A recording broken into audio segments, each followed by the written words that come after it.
ನಮಸ್ಕಾರ ವೀಕ್ಷಕರೇ, welcome once again to Niyas constructions, Balli farm, Dharwad. Last time ನಿಮಗೆ ತೋರಿಸ್ಕೊಟ್ಟಿದ್ದು ಡ್ರೈನೇಜ್ ಆಗುತ್ತೆ ಯಾವ ರೀತಿ ಮಾಡ್ತೀವಿ, ಪೈಪ್ಲೈನ್ ಯಾವ ರೀತಿ ಮಾಡ್ತೀವಿ ಅಂತ ತೋರಿಸ್ಕೊಟ್ಟಿದ್ದೆ. ಇವತ್ತು ಗಟ್ರ ವರ್ಕ್ ಸ್ಟಾರ್ಟ್ ಆಗಿದೆ. ಈ ರೀತಿ ಗಟ್ರ ವರ್ಕ್ ಮಾಡ್ತಾ ಇರ್ತೀವಿ.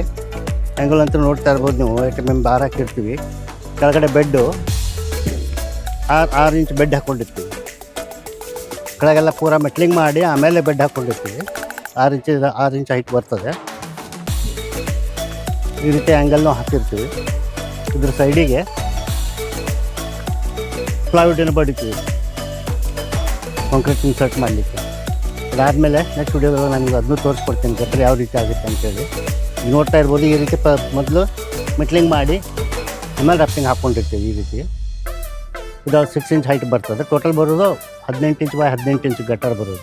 ನಾನು ನಿಮಗೆ ಚಂಬರ್ ಬಗ್ಗೆನೂ ತೋರಿಸ್ಕೊಟ್ಟಿದ್ದೆ. ಚಂಬರದ್ದು ಮತ್ತು ಗಟ್ಟರದ್ದು ಎರಡೂ ಕೂಡಿಸಿ ಅಟ್ಯಾಚ್ ಮಾಡಿ ನಿಮ್ಗೆ ಕಳಿಸ್ತೀವಿ. ಒಂದು ಸತಿ ವರ್ಕ್ ಯಾವ ರೀತಿ ಆಗುತ್ತೆ ಅಲ್ಲ.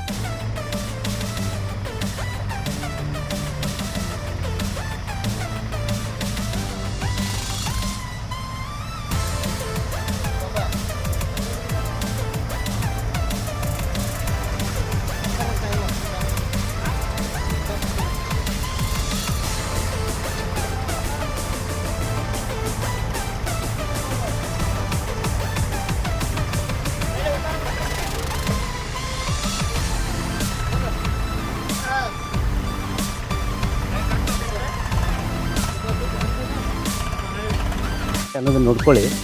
ಮುಂದಿನ ವೀಡಿಯೋದೊಳಗೂ ಮತ್ತು ನಾನು ನಿಮಗೆ ಇದರದ್ದು ನೆಕ್ಸ್ಟ್ ಪ್ರೊಸೀಜರ್ ಏನಿರುತ್ತೆ, ಹೇಗಿರುತ್ತೆ ಅನ್ನೋದನ್ನು ವೀಡಿಯೋದಲ್ಲಿ ತೋರಿಸ್ಕೊಡ್ತೀನಿ. ಈ ಪ್ರಾಜೆಕ್ಟ್ ಬಂದು ಹೆಬ್ಬಳ್ಳಿದು ಸಮರ್ಥ ಅಂಥೇಳಿ, ಸಮರ್ಥ ಕಾಲೋನಿ ಅಂಥೇಳಿ. ಮುಂದಿನ ವೀಡಿಯೋದಲ್ಲಿ ಪೂರ ತೋರಿಸ್ಕೊಡ್ತೀನಿ. ಅದಾದಮೇಲೆ ಗಟ್ಟರ್ ಒಂದು ಕಂಪ್ಲೀಟ್ ಆದಮೇಲೆ, ಒಂದು ಸೈಡಿಂದ ಕಂಪ್ಲೀಟ್ ಆದಮೇಲೆ ನೆಕ್ಸ್ಟ್ ವೀಡಿಯೋದಲ್ಲಿ ನಿಮಗೆ ಸೆಕೆಂಡ್ ಗಟ್ಟರದ್ದು ತೋರಿಸ್ಕೊಡ್ತೀನಿ. ಈಗ ಟೋಟಲ್ ಇರೋದು 9 ಎಕರೆ ಪ್ರಾಜೆಕ್ಟ್ ಹೆಬ್ಬಳ್ಳಿ.